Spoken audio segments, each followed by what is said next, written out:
നമസ്കാരം. ഹർഷ കനാദം ഒരുപക്ഷെ നമുക്കെല്ലാവർക്കും പുതിയൊരു പേരായിരിക്കും.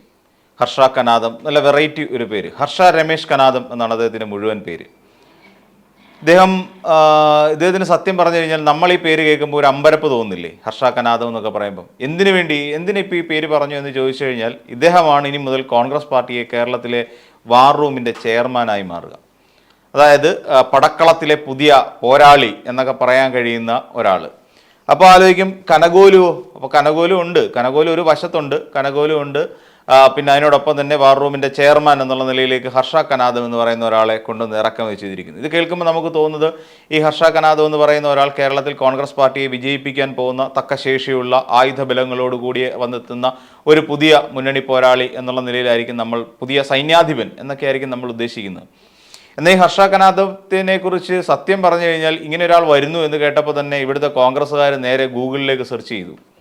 അപ്പോൾ ഗൂഗിളിൽ സെർച്ച് ചെയ്തപ്പോൾ അവർക്ക് പ്രത്യേകിച്ച് യാതൊന്നും കിട്ടിയിട്ടില്ല. അവർ അങ്ങോട്ടും ഇങ്ങോട്ടും എല്ലാം സംസാരിക്കുന്നത് ആരായത് കനകോലു.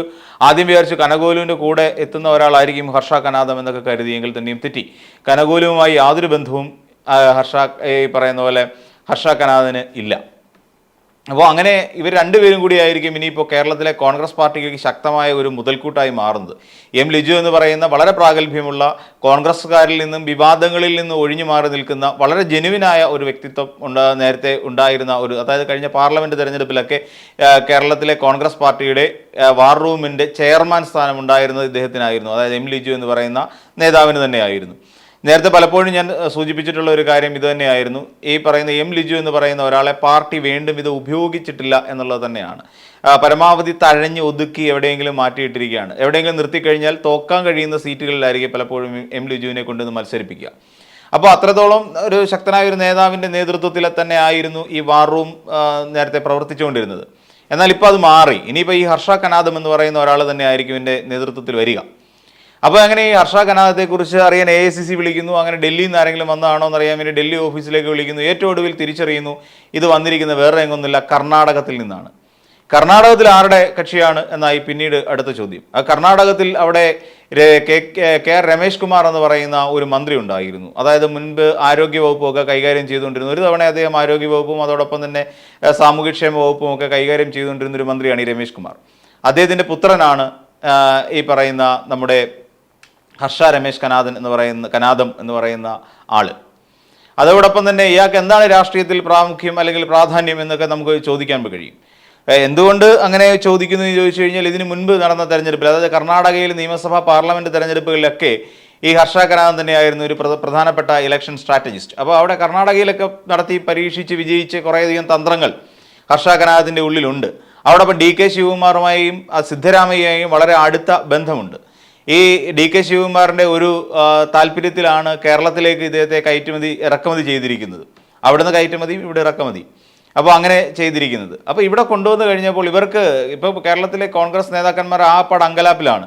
ഇവിടെ ഇനി എന്താണ് സംഭവിക്കാൻ പോവുക? കാര്യം മറ്റൊന്നുമല്ല, ഇദ്ദേഹം നേരത്തെ തന്നെ AICCയുമായി ബന്ധപ്പെട്ട് AICC നിരീക്ഷകനായിരുന്നു. എന്ന് വെച്ച് കഴിഞ്ഞാൽ മഹാരാഷ്ട്രയിലും അതോടൊപ്പം തന്നെ നമുക്കറിയാവുന്ന പോലെ ഹരിയാനയിലൊക്കെ നടന്ന തെരഞ്ഞെടുപ്പിൽ പ്രത്യേക ഒരു പ്രാധാന്യത്തോടു കൂടി AICC നിരീക്ഷകൻ എന്ന നിലയിൽ അദ്ദേഹം പ്രവർത്തിക്കുകയും അതോടൊപ്പം കോർഡിനേറ്റർ എന്നുള്ള നിലയിൽ പ്രവർത്തിക്കുകയും ഒക്കെ ചെയ്തു വന്ന വളരെ പ്രാഗൽഭ്യമുള്ള ഈ രണ്ട് സംസ്ഥാനങ്ങളിലും കോൺഗ്രസിനെ വിജയത്തിലേക്ക് നയിച്ച ഒരു നേതാവ് തന്നെയാണ് ഈ വന്നിരിക്കുന്ന ഹർഷ കനാദം എന്ന് പറഞ്ഞാൽ. വിജയിപ്പിച്ച ശീലമുള്ളൂ, പരാജയപ്പെടുത്തി ശീലമില്ല. അപ്പം കുറേ കോടിക്കണക്കിന് രൂപ കൊടുത്തിട്ടാണല്ലോ ഇപ്പോൾ ഈ കനകോലു എന്ന് പറയുന്ന ഒരാളെ കൊണ്ടുവന്ന് ഇവിടെ നിർത്തിയിരിക്കുന്നത്. അപ്പോൾ കനകോലുവിന് ഒരു എതിരാളി വരുന്നു എന്നുള്ളതാണ്. ഇതുവരെ കോൺഗ്രസ് പ്രവർത്തകർ തമ്മിലായിരുന്നു, നേതാക്കന്മാർ തമ്മിലായിരുന്നു അടി നടന്നുകൊണ്ടിരുന്നത്. അതായത് ഞാനാണ് ഇവിടെ അധികാരി, എനിക്കായിരിക്കും മുഖ്യമന്ത്രി സ്ഥാനം തുടങ്ങിയ കാര്യങ്ങളൊക്കെ ഉന്നയിച്ചുകൊണ്ട് പരസ്പരം അടി ഉണ്ടായിക്കൊണ്ടിരുന്നത് അവർ തന്നെയായിരുന്നല്ലോ. ഇനി ഞാനാണ് ഇവിടുത്തെ യഥാർത്ഥ ഇലക്ഷൻ സ്ട്രാറ്റജിസ്റ്റ് എന്നുള്ള നിലയിലേക്കുള്ള മത്സരത്തിനുള്ള വേദി ഒരുങ്ങുകയാണ് ശരിക്കും കോൺഗ്രസ് പാർട്ടിയിൽ അടുത്തത്. കനകോലു ആണോ അതോ പിന്നെ നമ്മുടെ ഹർഷ കനാദമാണോ? ഇവർ രണ്ടുപേരിൽ ആരാണ് ഇനിയിപ്പോൾ ഇത് നയിക്കുക എന്ന് പറയുന്ന ഒരു വലിയ ചടങ്ങിലേക്ക് ഇനി കിടക്കാൻ പോവുകയാണ്. അപ്പോൾ കോൺഗ്രസ്സുകാരെ സംബന്ധിച്ചിടത്തോളം ഇതിനെക്കുറിച്ച് വലിയ പിടിപാടൊന്നുമില്ല. ഇവർ വന്നിരിക്കുന്നത് എന്ത് പ്രയോജനത്തിലാണെന്നൊന്നും അറിയില്ല. കോൺഗ്രസ്സുകാർ ഇപ്പോഴും ഒരു ആശയക്കുഴപ്പത്തിലാണ്. പക്ഷേ വഴുതക്കാട് ഇദ്ദേഹത്തിന് വേണ്ടി പ്രത്യേക ഓഫീസും കാര്യങ്ങളൊക്കെ ഒരുങ്ങാനുള്ള ഒരു സാധ്യതകളൊക്കെ തെളിഞ്ഞു വരികയും ചെയ്യുന്നുണ്ട്. അപ്പം ഇങ്ങനെ വന്ന് ഇവിടേക്ക് കേരളത്തിലേക്ക് എത്തി. പക്ഷേ ഇവരൊക്കെ അഭിമുഖീകരിക്കാൻ പോകുന്ന വലിയ പ്രശ്നമുണ്ട്. ഇവർക്കാർക്ക് ഹിന്ദി മര്യാദയ്ക്ക് അറിയില്ല, നമ്മുടെ കേരളത്തിലുള്ള പല നേതാക്കന്മാർക്കും. ഇംഗ്ലീഷിൽ വലിയ പ്രാഗൽഭ്യവുമില്ല. അപ്പം അതുകൊണ്ട് തന്നെ ഈ രണ്ട് ഭാഷകൾ മാത്രമേ ഇദ്ദേഹത്തോട് കമ്മ്യൂണിക്കേറ്റ് ചെയ്യാനുള്ള സാധ്യതയുള്ളൂ. അല്ലെങ്കിൽ ഇംഗ്ലീഷ് സംസാരിക്കുക എന്ന് മാത്രമേ ഉള്ളൂ ഇനി ഏക പോം വഴി. കാര്യം കന്നഡ സംസാരിക്കുക, അല്ലെങ്കിൽ ഇവർ രണ്ടുപേരും ട്രാൻസ്ലേറ്റേഴ്സിനെ കൊണ്ടു നടക്കണം, ഇവിടുന്ന് പറയുന്ന മലയാളം കന്നഡയാക്കി അദ്ദേഹത്തിന് കൊടുക്കാനും ഒക്കെ വേണ്ടിയിട്ട്. അപ്പോൾ ഇതിൽ വലിയൊരു ആശയക്കുഴപ്പം ഉണ്ടാകാനുള്ള സാധ്യത, വിദൂര സാധ്യതകൾ നമ്മളിവിടെ നോക്കി കാണുക എന്നുള്ളതാണ്. പിന്നീട് രണ്ടാമത്തെ ഒരു കാര്യം, ഈ ഹർഷ കനാദം എന്ന് വെച്ച് പറയുന്ന ആൾ DK ശിവകുമാർ ഇവിടേക്ക് ശുപാർശ ചെയ്ത് അദ്ദേഹത്തിൻ്റെ മേൽനോട്ടത്തിലെത്തിയതാണ്.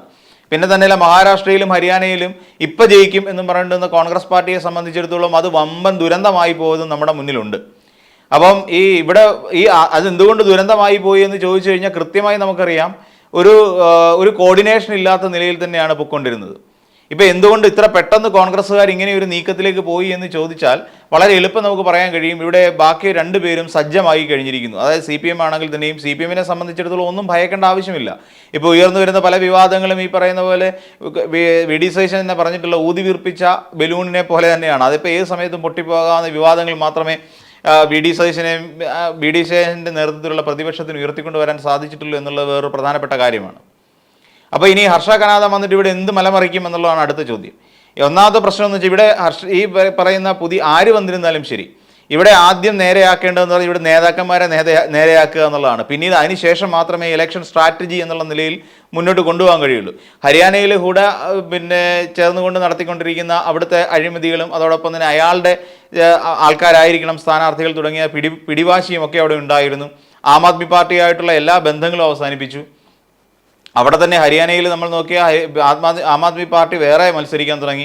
അപ്പോൾ ഇന്ത്യ മുന്നണി എന്നുള്ള നിലയിൽ നിന്ന്, ആ കോൺസെപ്റ്റിൽ നിന്ന് വിട്ടുപോയിക്കൊണ്ട് തന്നെയാണ് അവിടെ തെരഞ്ഞെടുപ്പിനെ നേരിട്ടത്.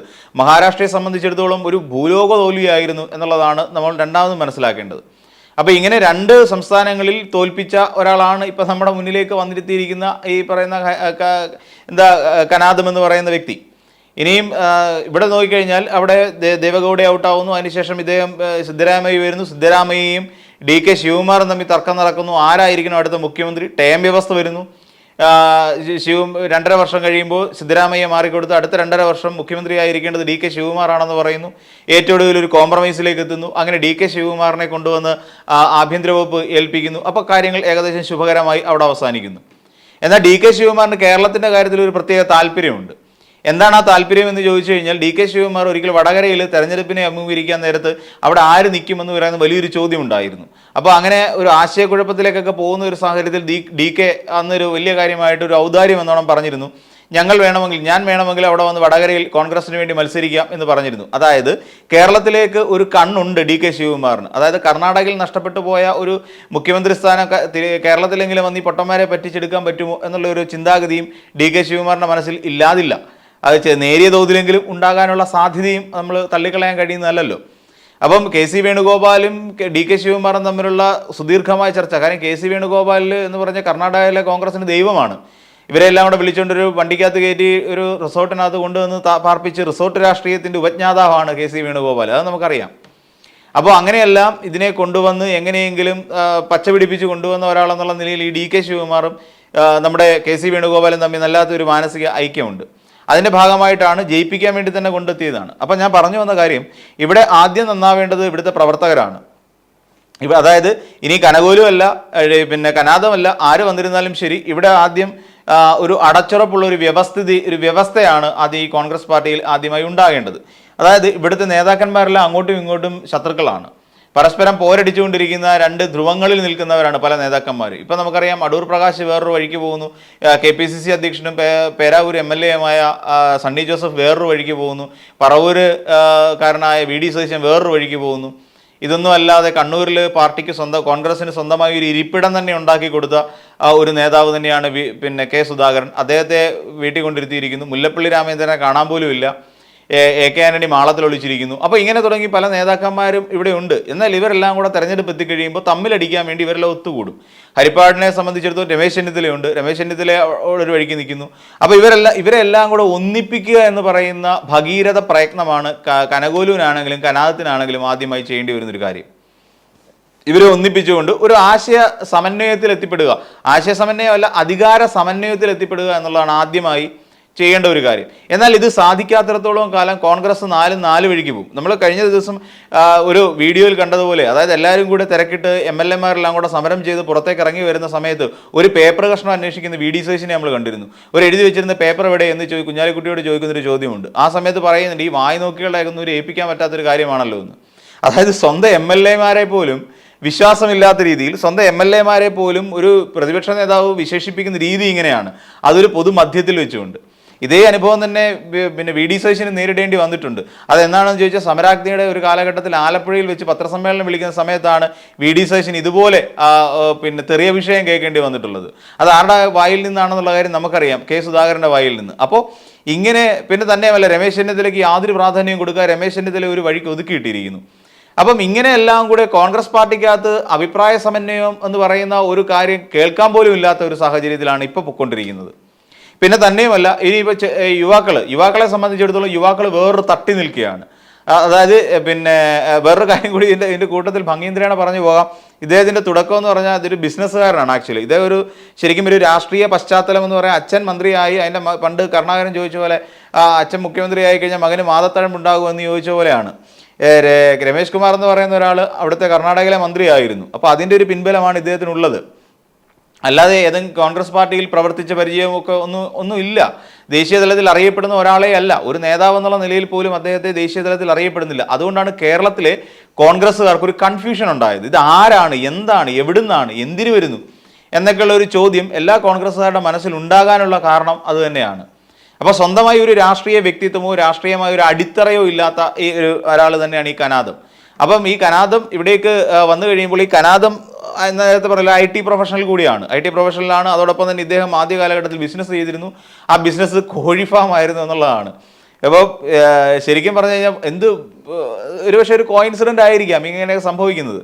അതായത് കേരളത്തിലെ നമുക്കറിയാം 2016 കാലഘട്ടത്തിൽ കേരളത്തിലെ നമ്മുടെ പ്രധാനപ്പെട്ട നേതാക്കന്മാർക്ക് എതിരെ ഉയർന്നു വന്ന അല്ലെങ്കിൽ വിവാദമുണ്ടാക്കിയ ഒരു ആളിനെ നമുക്കറിയാം.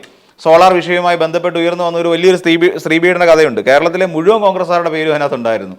അപ്പോൾ എന്ന് വെച്ച് കഴിഞ്ഞാൽ ചുരുക്കി പറഞ്ഞാൽ ഇങ്ങനെ കേരളത്തിലേക്ക് വരുമ്പോൾ ഇദ്ദേഹം കോഴി ഫാം നടത്തിയിരുന്നതിൻ്റെ ഒരു ഗുണം അദ്ദേഹത്തിന് ഉണ്ട്. അതോടൊപ്പം തന്നെ ഹോസ്പിറ്റാലിറ്റി മേഖലകളൊക്കെ ഇദ്ദേഹത്തിന് പരിചയമുള്ള കാര്യങ്ങൾ തന്നെയാണ്. അപ്പം കേരളത്തിലെ കോൺഗ്രസ്സുകാരെല്ലാം ഇങ്ങനെ ആൾക്കാരായതുകൊണ്ടാണോ കോഴി ഫാം നടത്തി പരിചയമുള്ള ഒരാളെ ഇങ്ങോട്ടേക്ക് ഇറക്കുന്നതെന്നൊരു ചോദ്യം നമ്മുടെ മുന്നിൽ എപ്പോഴും അവശേഷിക്കുന്നുണ്ട്. എന്തെങ്കിലും ആയിക്കൊണ്ട് പോട്ടെ. അപ്പം ഈ യുവാക്കളെ സംബന്ധിച്ചിടത്തോളം, യുവാക്കളുടെ കാര്യം പറഞ്ഞു വന്ന കൂട്ടത്തിൽ ഭംഗീന്ദ്രേണ സൂചിപ്പിച്ചു പോയി എന്ന് മാത്രം. അപ്പോൾ യുവാക്കളെല്ലാം കൂടെ വേറൊരു തട്ടിൽ നിൽക്കുന്നു. അത് രാഹുൽ മാങ്കൂട്ടത്തിനെ സംബന്ധിച്ചിടത്തോളം നമുക്കറിയാം, പിന്നെ അദ്ദേഹം നിൽക്കുന്നത് ഷാഫി പറമ്പിലിൻ്റെ സ്വസ്ഥമായ ചിറകിനടിയിലാണ്. അതിൽ അഭയം തേടിയിരിക്കുകയാണ് നമ്മുടെ രാഹുൽ മാങ്കൂട്ടത്തിൽ എന്ന് നമുക്കറിയാം. അപ്പോൾ രാഹുൽ മാങ്കൂട്ടത്തിൽ, ഷാഫി പറമ്പിൽ, PC വിഷ്ണുനാഥ്, അതിൻ്റെ കൂട്ടത്തിൽ സണ്ണി ജോസഫ് തുടങ്ങിയ മറ്റൊരു ഔദ്യോഗിക പക്ഷമായി തീരാൻ യോഗ്യതയുള്ള കഴിവുള്ള കുറേയധികം നേതാക്കന്മാർ ഒരു വശത്ത് നിൽക്കുന്നു. ഇതിലെ പെടാത്ത വേറൊരു കൂട്ടർ അപ്പുറത്ത് നിൽക്കുന്നു. രമേശ് ചെന്നിത്തല അടക്കമുള്ള KC വേണുഗോപാൽ, പിന്നെ ഞാൻ ഇവിടുത്തെ എന്തോ മേൽനോട്ടക്കാരനാണ് എന്നുള്ള നിലയിൽ KC വേണുഗോപാൽ ഒരു വശത്ത് നിൽക്കുകയും ചെയ്യുന്നു.